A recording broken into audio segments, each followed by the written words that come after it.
A young boy excitedly grabs his dad and asks him to go outside and play. The father sees Johnny run towards the sandbox and jumps in, and then just freezes. There's a large rock in the sandbox, and it was a way for Johnny, who just wanted to play. The father sat outside the sandbox as Johnny just stared at the rock. Then Johnny tries to push the rock out of the sandbox. His feet kept slipping, and he fell on his knees a few times, scraping them up. He got the rock to the edge of the box with great effort. Sweat is billowing out from Johnny's forehead. And then he tries to pick up the rock and get it out over the sides of the sandbox. He could barely lift it off the sand and not high enough to lift it out to get out of the box. He found a large branch and he starts to beat that rock, hoping to break the rock. This just caused his hands and his wrists to hurt, and the branch eventually broke, but the rock did not show a scratch. Time passed as his father watched Johnny struggle with getting the rock out. Johnny had pushed, pulled, tried to lift the rock again and again, but he couldn't get the rock out of the sandbox. Finally, exhausted, scraped up and clearly in pain, Johnny says to his father, "Dad, let's not play in the sandbox and go inside. It's not fun anymore." The father rose to his feet and said, "Not so fast. I watched you try many things to remove the obstacle that was in your way, but nothing worked. But the one thing you did not try, and it would not have caused you so much pain and effort, and it was very simple. All you had to do was ask for my help." At that point, the dad reaches into the sandbox, lifts the rock out without any effort. Johnny's frustration immediately left his face and his body. Johnny smiled. He felt seen, supported, and heard by his father. And now he could play again. How many of you struggle with asking for support? I, along with many of you, have been Johnny. Many of us try to do everything all by ourselves, when all we have to do is ask for some help. This is going to cause us less stress, effort, frustration, time, resources, so we may achieve our goals much faster. Trying to do everything by myself in my business and in my life, I thought I knew what I was doing. I can fix my own problems. I'm Mr. Independent. I can fix any obstacle that comes my way and fix it myself. We've been trained to be independent. But when most millionaires are interviewed, they talk about their team. They talk about the support that they received. And they thank those around them saying, "I couldn't have done it without you."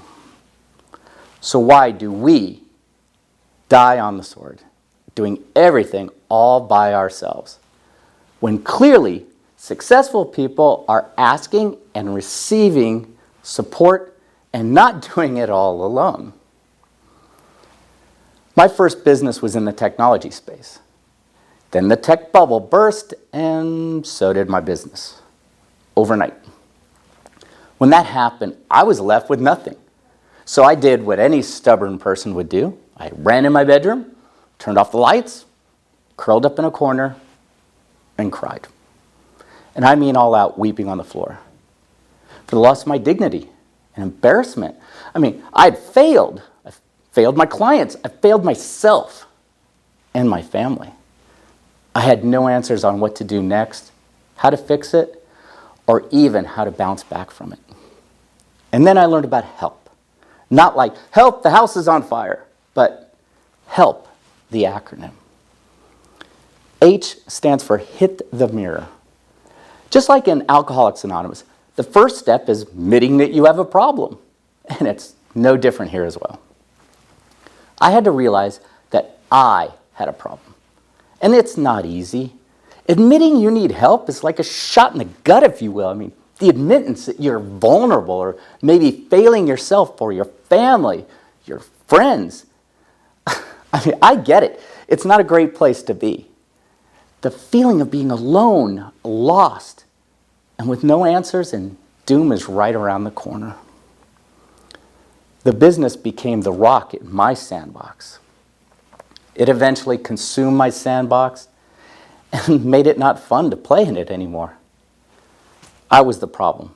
I was the definition of insanity, doing the same thing over and over again, expecting different results. So I hit the mirror, and I didn't like what I saw. E stands for express why you're asking for help. Once you take off those blinders and you see that rock, it's time to stop the madness and seek out help to remove that rock in your sandbox. You probably know someone that can help you or refer you to the right person. So stop beating that rock and get help to remove that rock. You can achieve almost anything you want in life if you first determine what you really want, and second, find out how other people have achieved success and happiness in that area and do the same thing. Many of us, like myself, think we can remove that rock all by ourselves. This is where we need to change and seek out that help we need. Get that rock out of your sandbox. L stands for listen to those that can help you. The way I figured it is if the world's greatest competitors have coaches, why shouldn't I? I mean, Michael Jordan, the greatest basketball player ever, had over 20 coaches. Coaches see things in you that you can't see. They push us in a supportive way to remove our own rocks from the sandbox so playing can be resumed. So in order to get those rocks out of our sandbox, we need support. Someone to show us what rocks we have in our sandbox, where those rocks are, how to remove those rocks, so we can play in our sandbox. And not only that, expand our sandbox and play together. P stands for plan of action. How many of us went to a conference, we got the workbook, learned so much on that subject. We even took copious notes. And then we went home and put all those ideas and materials on a shelf. Never to put that knowledge that could change our lives for the better into action. Now that is a rock you actually put in your own sandbox. I know, I'll get to it one day. That day will never come. When people say they're going to wait for the right moment to get married, never get married. Waiting for the right time to have kids, never have kids. And it goes on and on. We need to have a plan of action to remove the rock in our sandbox. And then take the action to remove it.